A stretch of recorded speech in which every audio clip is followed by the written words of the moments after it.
ముందుగా జబర్దస్త్ అనసూయ మొన్న పెట్టినటువంటి ట్వీట్ అది వైరల్ అవ్వడానికి కారణమైనటువంటిది మళ్ళీ విజయ్ దేవరకొండ ఏదో కెలికింది అన్నటువంటి కోణం.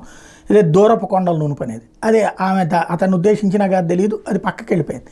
అయితే వాస్తవంగా మన నిజ జీవితంలో అమెరికా మాత్రం దూరపు కొండల నునుపు లాంటిదే అన్నటువంటి తాజాగా శాన్ ఫ్రాన్సిస్కోలో ఉన్నటువంటి ఒక వీడియోని వైరల్ చేస్తున్నారు. అక్కడ రోడ్డు మీద పరిస్థితి దారుణంగా ఉంది.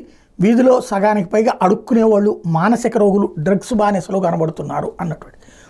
మనము అమెరికాని చూస్తే ఇప్పుడు నేను ఫర్ ఎగ్జాంపుల్ విజయవాడ వచ్చిన కొత్తలో గుంటూరు నుంచి విజయవాడ వెళ్ళాం. అంతకుముందు ఎప్పుడు విజయవాడ మొహం చూసినటువంటిది లేదు. విజయవాడ మొట్టమొదటిసారి వెళ్ళినటువంటి కొత్తల్లో అదేది హైవే ఉండేది, నేషనల్ హైవే, హైదరాబాద్ హైవే దగ్గరలో ఇల్లు అనమాట. ఆ కృష్ణానది అది చూసినప్పుడు అదొక ప్యారిస్ తరహా స్టైల్ ఊహించుకున్నా. ఆ తర్వాత వన్ టౌన్లోకి వెళ్ళి ఆ చిన్న చిన్న సందులు చూశాక ఓహో ఇది నగరం అని తెలిసింది. అట్లాగే హైదరాబాద్ వెళ్ళినప్పుడు ఏ నక్లెస్ రోడ్డో చూస్తే అద్భుతంగా కనబడుతుంది, పాత బస్తీకి వెళ్తే అసలు అందంగా కనబడుతుంది.